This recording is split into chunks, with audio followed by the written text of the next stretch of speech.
Hello, everyone. My name is Michael Matos, Education Technology Director for Chicago Citywide Literacy Coalition. And I'm here to talk about digital literacy and technology integration and an engaging face-to-face virtual learning experience. Give you some ideas on everything from a digital literacy setup to resources to use and more. I have a link to a Jamboard, which is included in the slides.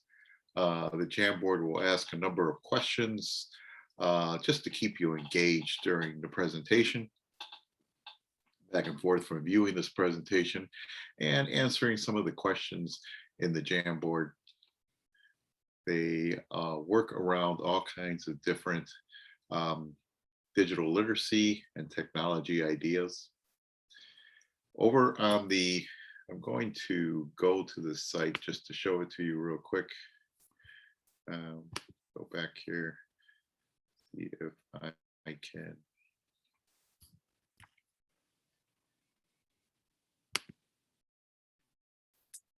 And I'm going to just move it over here. And so it's got 8 slides, and you can go ahead and answer your questions either by writing it in with the pen on the left. Then, of course, you got your eraser there and sticky notes, which is what many use to answer these questions. And you pick your favorite color on there and save it. You can write more, cancel it, and just move it anywhere in the area. You can also write down your choices here. And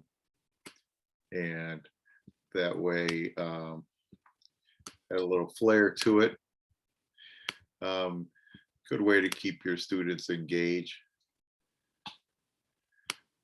while you're explaining other parts of the work to be done and you're gauging some information from them. You can also add pictures, select pictures from your slide, from your camera, from a number of other resources. As you can see, even my screen here, take a picture of myself and put it in there, as happens to be, and you can insert it in here, and you see my green screen back there, and you can turn it around, play around with it, add stuff in from other places as well. And just some examples there. You could also put in a text box and then go ahead and some information that way. Of course, it's like way too big, but I'm going to leave it like that. First, learn how to spell Google.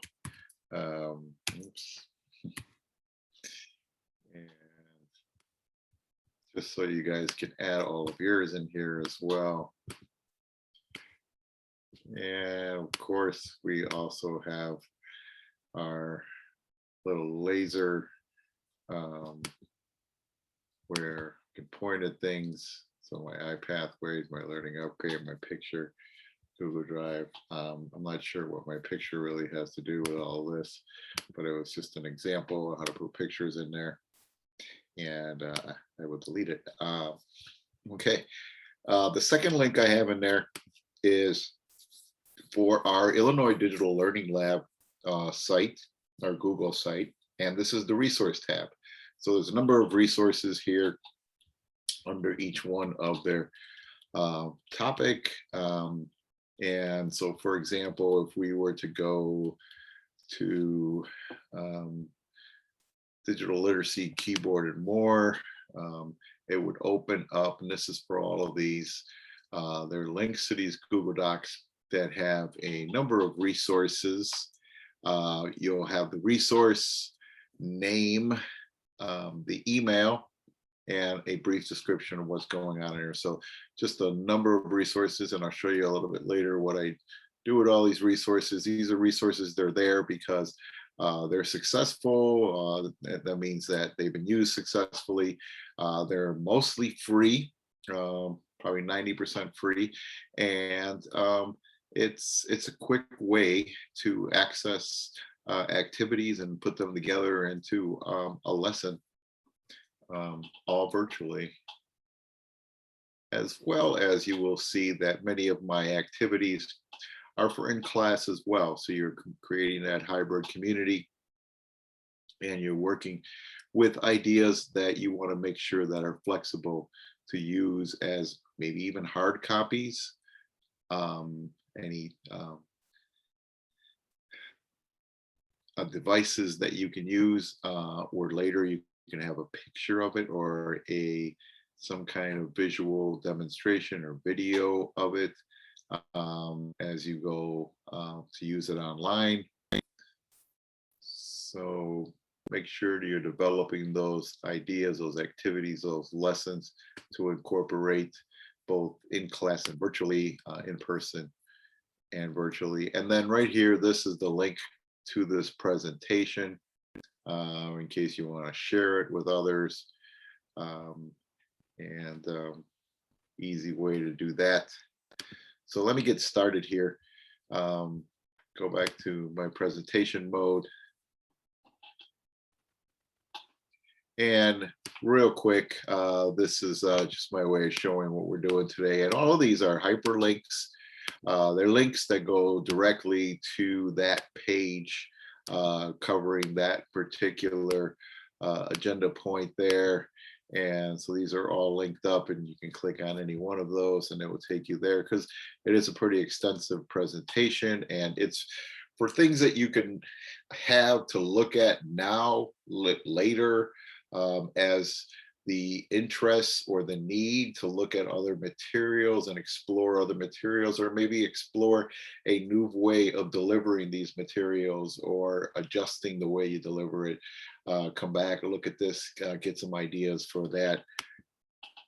So technology integration, so the digital literacy, that is, it's about communicating ideas efficiently, sharing knowledge and information, making learning more engaging, building learning communities, and creating a culture of empowerment. Teachers continue to remain the most important tool because they're the motivators. So my first question on the Jamboard is, digital literacy important for our adult learners? And it's a yes or no. And actually, this is the second slide on the Jamboard because the first slide just asks about some favorite resources that you successfully have used in class, or did you just like? So an estimated 2.2 million Illinois adults, or 18% of our population, have limited skills in reading, writing, math, or English proficiency. Digital tools offer the promise to improve effectiveness and reach of adult education. So for many, adult education is the most accessible, affordable avenue for mobility. So digital literacy fits great with this whole idea of accessibility, affordability, and creating that avenue for career advancement, mobility in just about any part of your life. In today's economy, continuing learning and critical thinking skills are crucial for success, and these digital literacy skills really do develop your critical thinking skills. More than 32 million US adults are not digitally literate. 16% US adults who do not have sufficient comfort or competence with a computer to find a recipe, make a retail purchase, file taxes, signing up for healthcare, those kinds of very important things, signing up for unemployment. So why teach adult learners basic tech skills? Technology provides workplace, post-secondary institutions, and all aspects of life. So, to be literate, it requires digital literacy. There's that you have to prioritize enhancing, expanding, and increasing digital literacy in response to the changing needs all around us.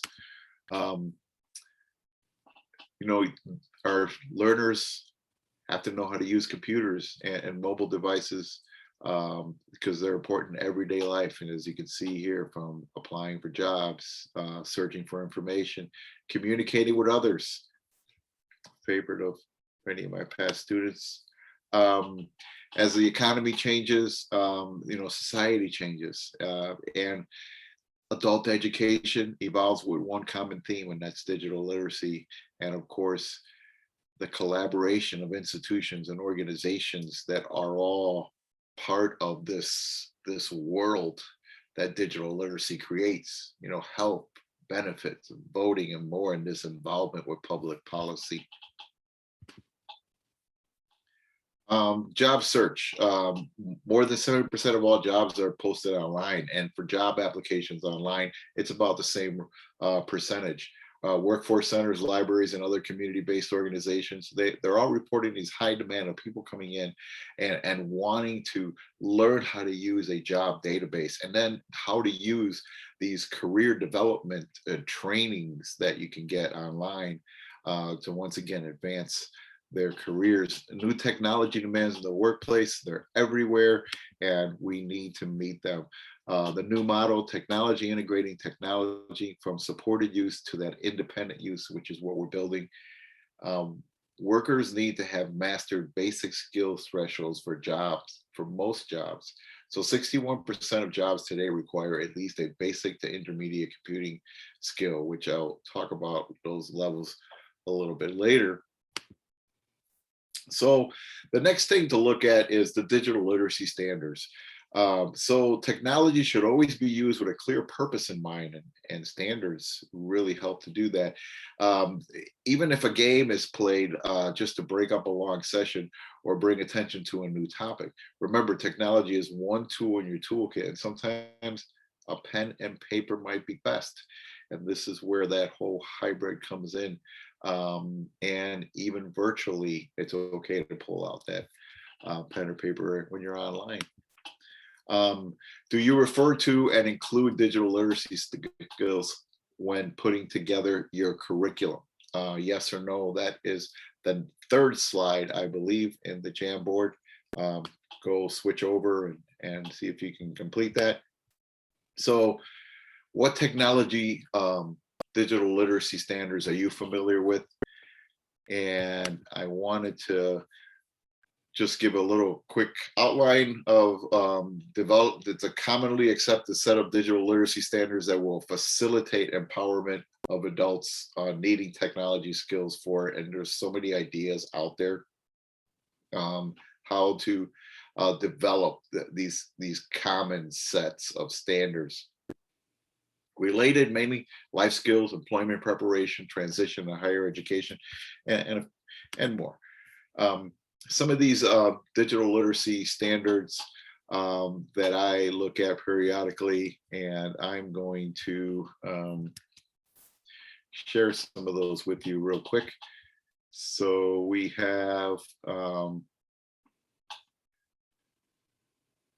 the Iste Standards, which there are Iste Standards for technology standards for students and for educators and for administrators. So you can take a look at those. The link is in there, as well as the link for the Northstar Digital Literacy Assessment Standards for essential computing skills, and many of the ideas they have there are followed up with curriculum and assessments that are part of this as well. And that is pretty much my two examples for that. And I'm going to go back over here to the presentation and just show you some others here. There's a really nice article that really talks about standards as a resource collection. It's just great professional development over in the links.ed.gov site, and there's a link to it there. You can also find this same article, I think, where it originated at teched.gov. Great information. Technomedia Computer Skills had They're kind of like list of skills that you should have. This came out when the 2014 GED test went all online. And then technology skills checklist, which is something put together by the Illinois Community College Board. And there's links there for that to give you some ideas to these standards. Integrating technology in WIOA. So WIOA had somewhat of some standards or some mentions of skills that needed to be taught and acquired by learners. And there's a link to that that talks about it a little bit more. I have a little, just a snippet of what it said. The Workforce Innovation and Opportunity Act supports the use of technology for the involvement of teaching, learning, professional development, productivity, and system efficiencies. The fact sheets that are in there through that link there just kind of put out the need for adult education and family literacy to see how technology plays a supporting role, in helping out their program. One of the many games, or let's say bell ringers, that could be used both in the classroom and for those on virtually simultaneously, is the some of these activities. This is an Adobe created activity. It's got just a lot of nice features and sounds. And I'm going to just start it off here so you can see it. It basically just asks questions to discover your creative personality and gives you a name like an innovator or the imaginary and imaginist. So here's just some of the questions, and you hopefully will be able to hear the sound of this. When traveling, you always need a destination or direction. And I'm just going to pick some of these just to show you some of the graphics that happen when you do choose your answer. And this takes about less than 5 minutes for some of the people that take it, or 99% of the people that take it. So you have an idea on how this would affect your time and with your students. I really highly recommend that once you get this presentation, you click on the link and play around with this. It's really nice. And then go to Adobe Create and see what other ideas they might have. A lot of the ones that I use are those that were given as samples for free, and every once in a while they give out more. So it's something really nice to have a whole class play, whether it be on their mobile devices or computers, in class or at home together, or both. Right. Some other things I wanted to talk about real quick are all of these different models that are really part of the whole hybrid learning idea. And so we've got the hybrid learning. So we see there some in class attend in person and others attend virtually from home. But there's also a number of models, learning models, like the blended learning, and then defined, of course. And then I just put some others, and my G keeps going off, even though I think I fixed it, but blended learning, and then some other ideas like flex, and there's hyperflex, there's one called rotation, a la carte, enriched virtual. There are so many you can find. Familiarize yourself with them and see whether, if your organization has a model that it wants you to follow, or maybe it doesn't. Maybe it's one of these smaller organizations and it's something you want to build out for your class. Just think about the setup and look at it in terms of the size, the scope of your class, your program. Are you using or planning to use blended and hybrid or a flex course model with your classes, or any other ones that you've heard about or have been implemented in your program? go to the Jamboard and go ahead and complete that question if you can. And I'm just going to go over some background and how I look at digital literacy and how to gauge where my students are. What should materials and resources I should give them to supply the resource needed for continued learning, and then how can I assess them to go on and create some credentials as well. So, some of the key components: mousing, keyboarding, using the internet, manipulating documents and computer drives, and then just looking at what digital literacy, all the components of digital literacy, how can I bring some of these ideas into my activities, and trying to encompass as much about digital literacy and all these things around it that you need to be aware of and have some of these skills. And then I look at those core skills that I mentioned and basically create my Olympic symbol there, right? And then look at these different skills broken down into more parts. And obviously this is just a brief of what can happen in parts: identification and usage list of these. And then input, output, mousing, and then all the alternatives of what we consider to be mousing skills. Just a lot there, and you can look through this when you get the slides. Input, output, keyboarding, and all the alternatives for that. What kind of practice do I need with this? Just computer, mobile devices, online, internet navigation, all of these things that I need to look through and develop skills. And then what many would consider to be the higher level skills, and to demonstrate customizing skills and what that can lead to. These are computer skills students should know and be able to do independently at various levels, as we mentioned earlier: basic, intermediate, proficient, with specific types of software applications, and this will enable them to access, manage, integrate, evaluate, create, and communicate information within their homes, their work, their community. And none of these skills should be taught in isolation, but should be applied when meeting learning outcomes in the content areas. When you're working on math and social studies, you're using a lot of these digital literacy skills, and you keep developing, you keep practicing, you keep developing, you keep modeling, they keep learning, you keep modeling, they keep learning, they practice, and they continue to build those skills.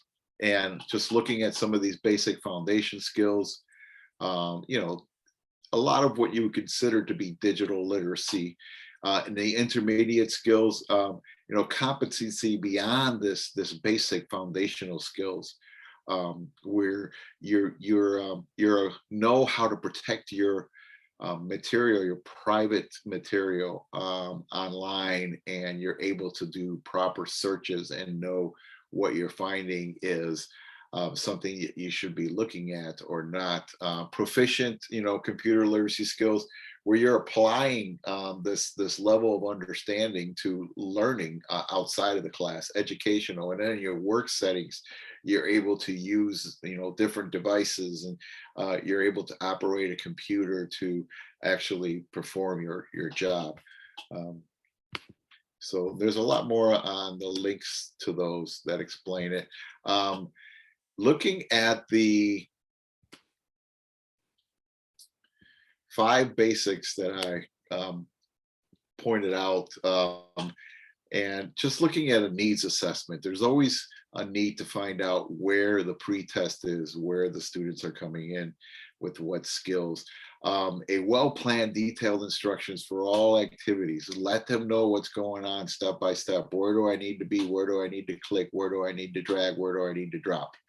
Careful attention to sequence of content and reinforcement. So you're going from simple to complex. Learning by doing, understanding that new knowledge is enhanced when applied, practice when applied, and practicing newly acquired skills and attitudes is so important. And then look and reflect on them as a class or just as a review of what happened during that time.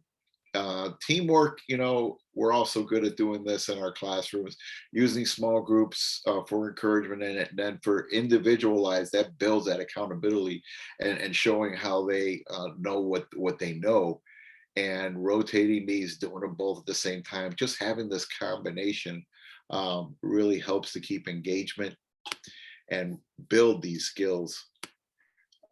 I also have some instructional tips. A teacher patience is, of course, essential. Expect mistakes, misunderstandings, and fears. Student-led teacher hands off.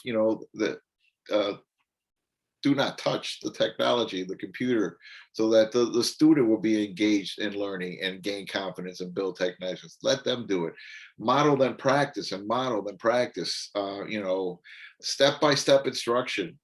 With that approach to keeping everything broken down in the lesson simpler, and then more doable actions, and then more and more, but starting at simple and building on that. Be positive and encouraging.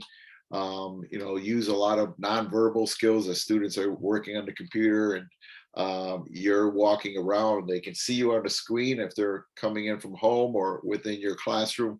Contextual learning, make the digital learning tasks you do relevant to the user's daily experience. Have your students help you the goal set, right? Let's see what they want to learn and how we can get there. Use as many picture-driven resources to help them get them there. And progress will come slowly. It will. Students can only learn by doing, and will be imperfect until they master it. So this is obviously, as we've known, a natural part of all learning, and the same happens with digital literacy skills. So in the next part here, now that I've talked a lot about the background and just kind of the setup and resources and evaluating what I need to get started, looking at actual resources and some examples of it. The first part I have here is communication tools for teachers and students. And the next question on the Jamboard asks, what real-time communication tools do you use with your learners? And of course, I gave you some examples there, but I know that you use or know of a lot more that you would probably like to use. So go ahead and put those in there. And I'm just going to look at real quick some ideas, which I'm sure that many of you use already. Remind, it's free. It engages students actively in educational learning. It's Android and iOS friendly. You have the two-way messaging. It brings a meaningful interaction even in every classroom, because you can do this as well as in a group. So I know that many of you use Remind. Some of you use Seesaw. It is a paid. Remind is a free communication tool. Seesaw, it's a paid subscription. Used a lot in K through 12, but just has such great built-in ways of communicating that really help to bring your classrooms together, no matter where you're at, in person or virtually. WhatsApp, I know many instructors use that. It's free, simple, secure. Once again, very friendly with Android and iOS. So a great mobile tool to use as well. And book widgets, I'm not sure how many of you are familiar with this, but $49 per year. They do give you a 30-day trial. It's just a great library, and it's got so many creative and interactive exercises, and it works smoothly on Chromebooks, tablets, smartphones, and PCs. And you can easily bring this into your Google Classroom and still capture all the learning that happened from any of those devices or through any of those devices. Navigating online resources, we're talking about government, career, work, and more. And I've attached just a little fun form on there because some of these sites that we look at to navigating resources that are basically every day, as I mentioned earlier, from unemployment to health benefits. We're looking at some sites and working on developing activities for health benefits. And we came across this home remedies page, and this is where this Google form and this questionnaire that was later developed into an activity for our students, which many of them had already been talking about home remedies for a number of things. Just found it so interesting, and that is the link to that, and go ahead and use it however you like and edit it and so on. Next question on the Jamboard: do you develop activities to help students navigate online resources? And I'll give you some ideas for that, of what I mean by this. But if you do this, yes or no, please go ahead and put that in the Jamboard. And then if you do, is there some activities you want to share with us? Go ahead and tell us those ideas on that Jamboard. Let me show you some examples here. So I have the healthcare.gov. I've gone into the site, created activities on navigating through this site and how to fill out different parts of the application. This practice activities later, what they've learned, they transfer hopefully right onto the site as they're signing up. And it's just some great practice for some real life experiences that are most likely going to happen. Just the need to be able to navigate and complete activities within a benefit site. As well as Medicare.gov, I've got some activities for that too. And where to find my activities: on the first page of your presentation, right underneath my name, my picture, my name, is my email. You can go ahead and send a request to access all of my information in my Google Drive that I use to share, which comes out of this email. I believe it's matosmichael2@gmail.com. And I will share all of this information that I have, these activities, these games that I've developed, and you can do what you would like with them. They're free to edit and use however you see fit. Benefits.gov, another site that I developed activities from. And then the Illinois Department of Labor recently just made their website very mobile friendly, and you can see it there on obviously a phone, smartphone, and you can show your students how to use it through these mobile devices as well.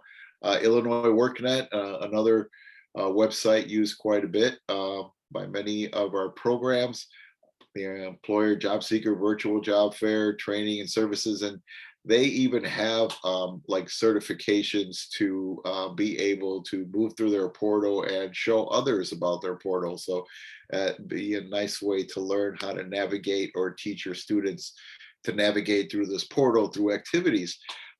Everyday Life by GCF Global, another great site that's got all of these great activities and activity ideas for just bringing in those the needs of everyday life and those interactions that bring us to this virtual world, this digital literacy driven world. In the same vein, looking at online applications and practice websites, applied digital skills, that not only does it lead to the Google Applied Digital Skills certification, but there's just some great practice there on everyday skills needed in, on the computer, virtually, and it's full of some great lessons, as well as links looking at medical and other kinds of forms, history forms, and so on. Just a bunch of great material related to health. You can take a look at that, and then some practice job applications online. You can see this one is PDF filler, and the information gets filled in. It doesn't go anywhere. And some of these give you feedback that you missed an area. Do you want to go fill it in? And some of them even have a spell check. As you can see, there's a number of them here. Jot form, you can see that many of these have other types of forms to practice with: order forms, registration forms, event forms, and so on. Just some great free practice. Some digital literacy websites, just to give you some ideas here.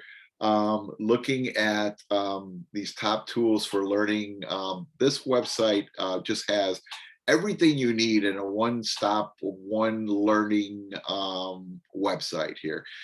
You can look at the top tools, the top 200 tools for learning in 2020. And 2021 is probably coming out soon.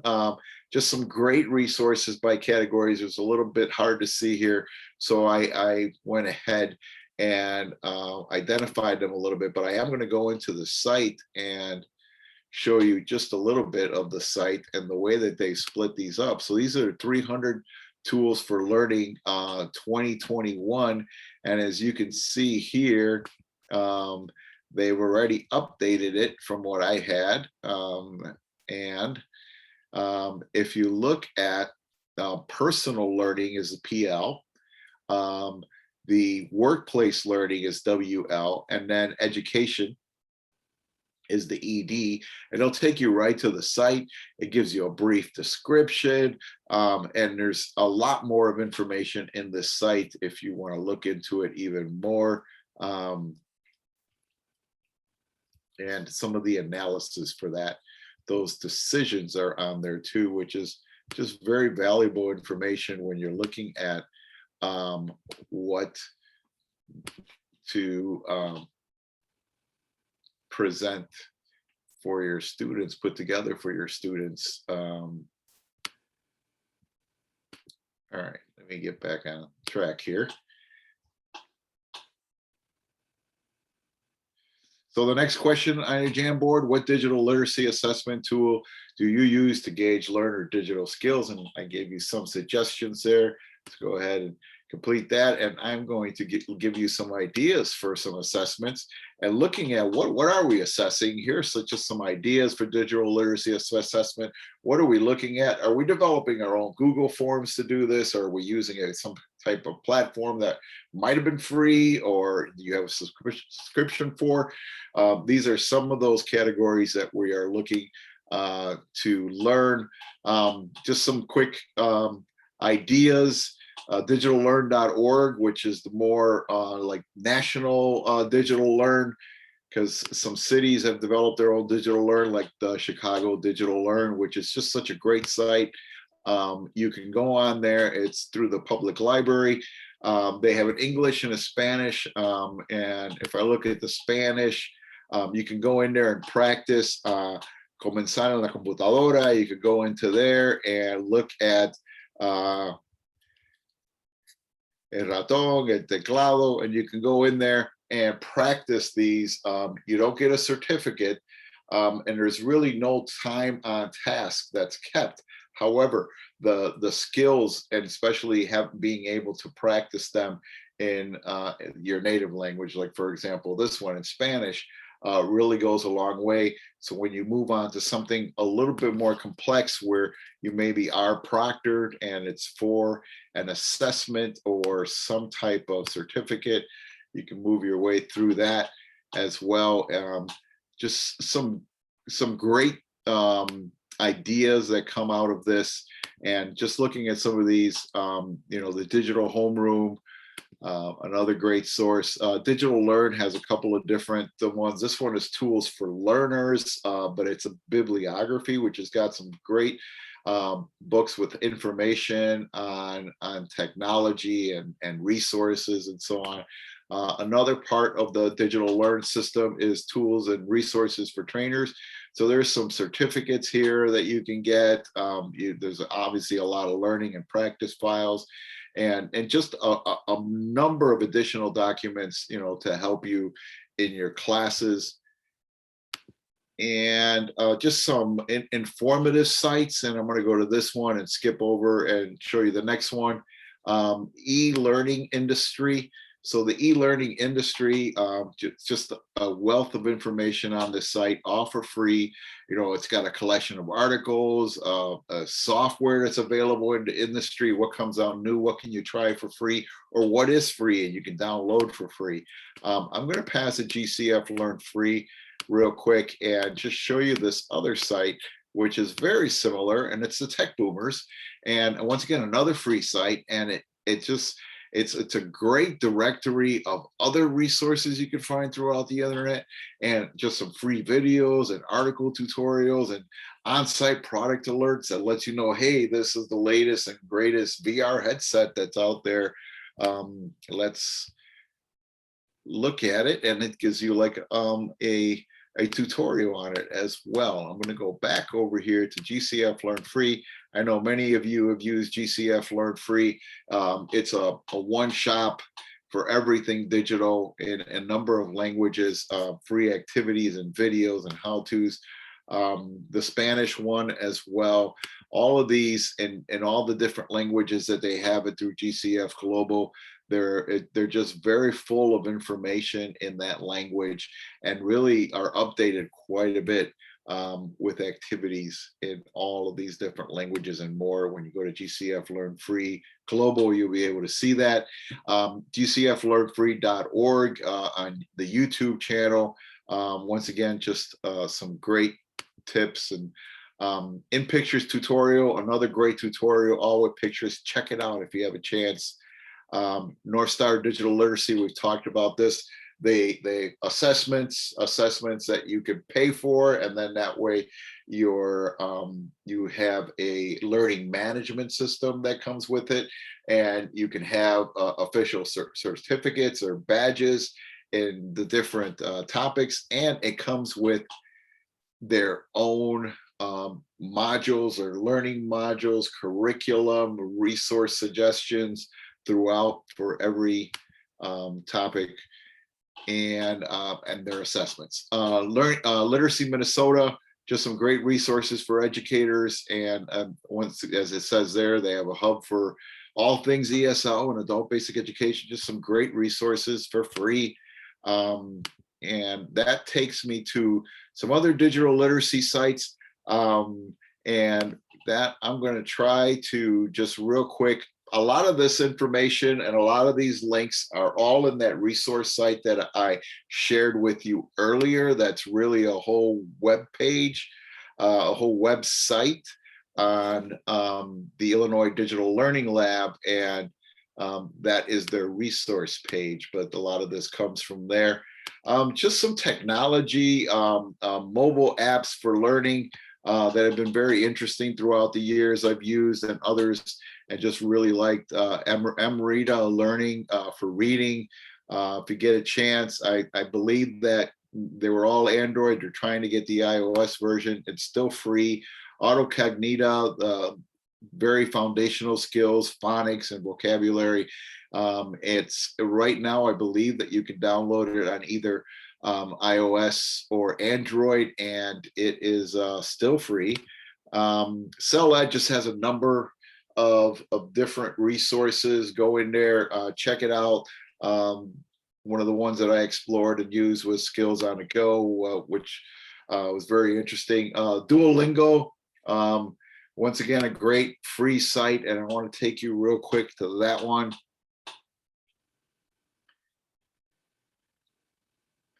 And of course, you can choose your path here and take the intro, take the placement test, and then, you know, obviously you can set yourself daily goals. All of this for free.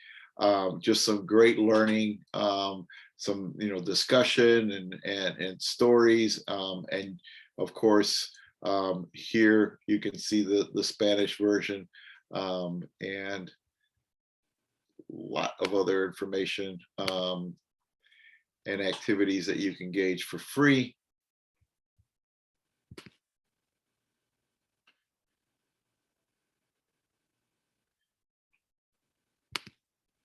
Google Classroom, many of us use, and a lot of these things you can incorporate seamlessly into Google Classroom and use as an LMS system, a communication system, and be able to keep your classroom and all of these other parts of it in one place. Learning Upgrade, once again, a paid app. One of the best apps I've seen for math skills, from the lowest to the highest levels. And now they have some digital literacy skills as well.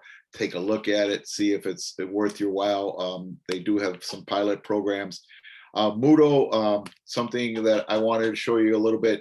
I know that I've talked to many organizations and their use of their LMS system, their platforms within their schools, and maybe looking at developing their own for their class.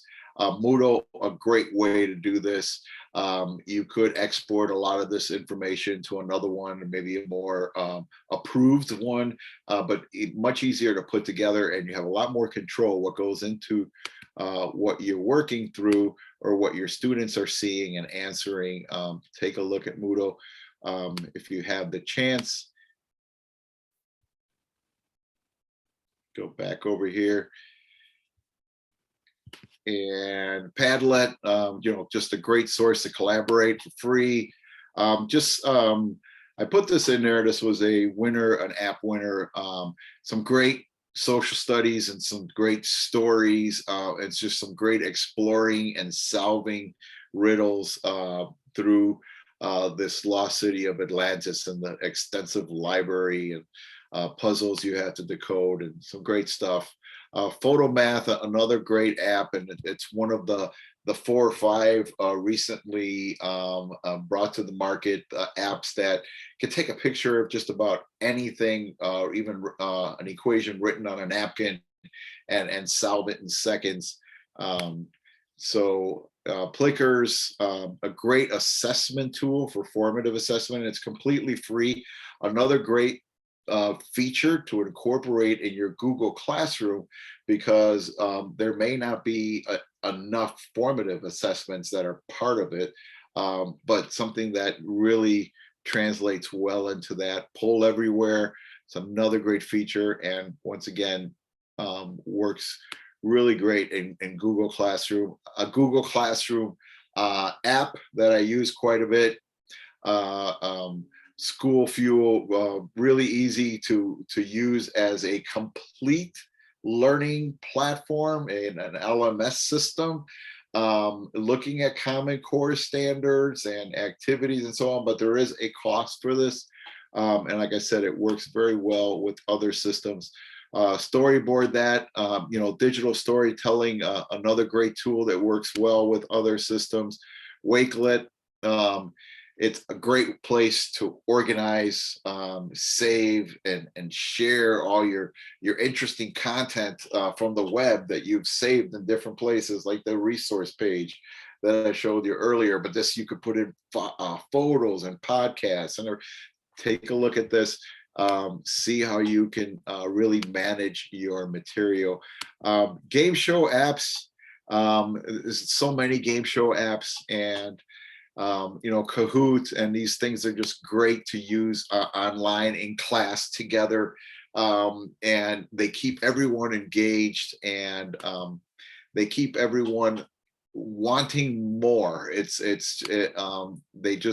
You can arrange these, put these activities together on your own, deliver them in so many ways. Quizalize has a part where you have your game, and then you have some follow-up activities. For example, there'll be a different activity for those that scored under 50% in that game. Those that scored between 50 and 80%, you have another activity.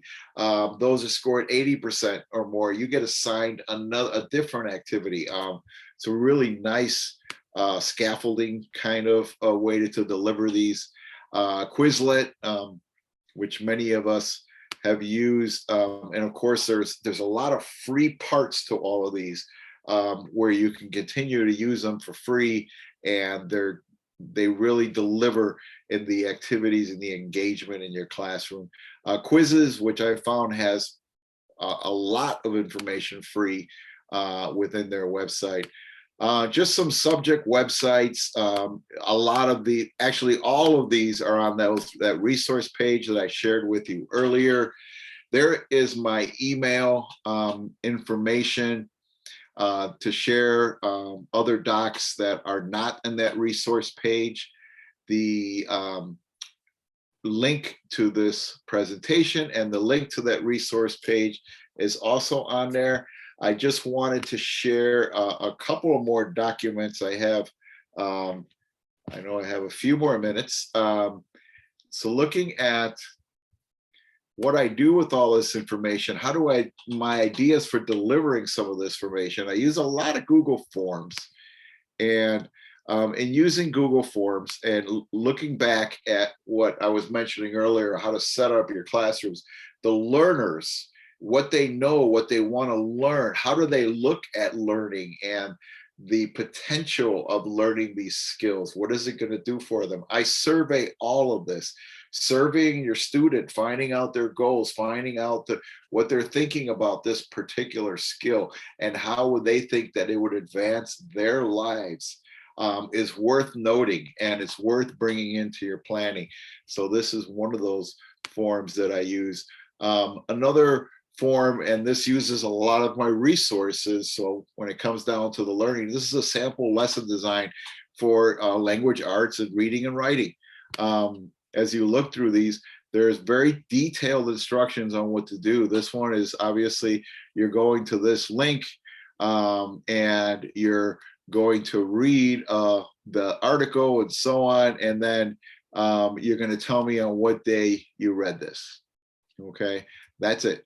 The next one, you're going to look at and write your response in a complete sentence. So this particular reaction or story, and you're going to put that in here.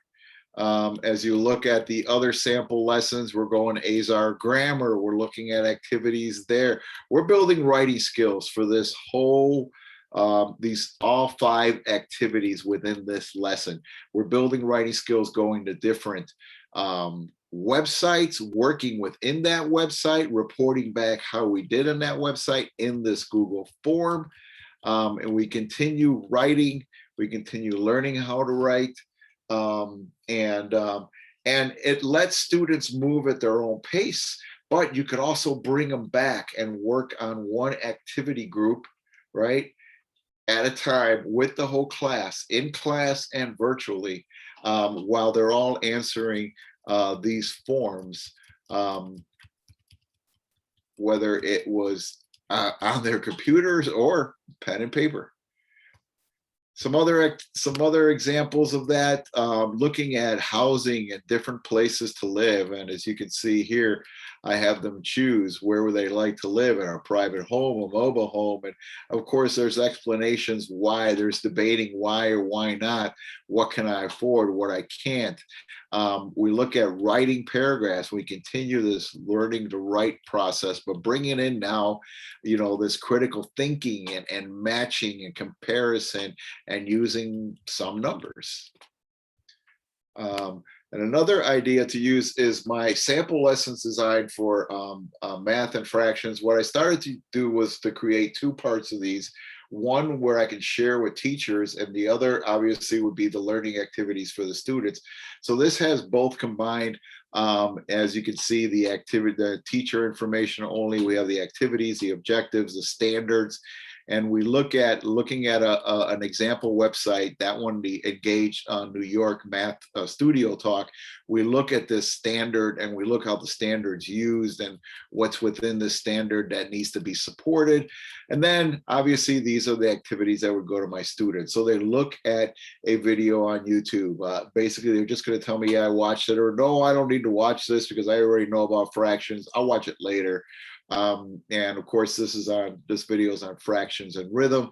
Working my way down, I've got some questions in the GED and a video on how to answer it. That I watch it, yes or no? And then I actually start with working on activities online and reporting back my score. This is a fractions quiz on shoulder.org. A very popular interactive site with hundreds of different activities. And then I go over to AAA Math and I do some multiplying of fractions. I go back to this Google form. I record correct, incorrect, and percent correct down at the bottom there. And I go and I submit my my completed activities and I'm done, and my teacher can review and model some more and go over some more as we look at it again as a group or individually, maybe even in breakout rooms or within groups in the classroom. So I thank you all very much for attending or viewing this presentation. I look forward to keeping in touch with you. Please reach out to me to my email if you want me to share some of these many more, probably 100 or more activities in a number of subjects, from math to social studies to digital literacy, technology, and math, science. But obviously they all have that flair of you can use it virtually or you can use it in person. Thank you so much. Bye-bye.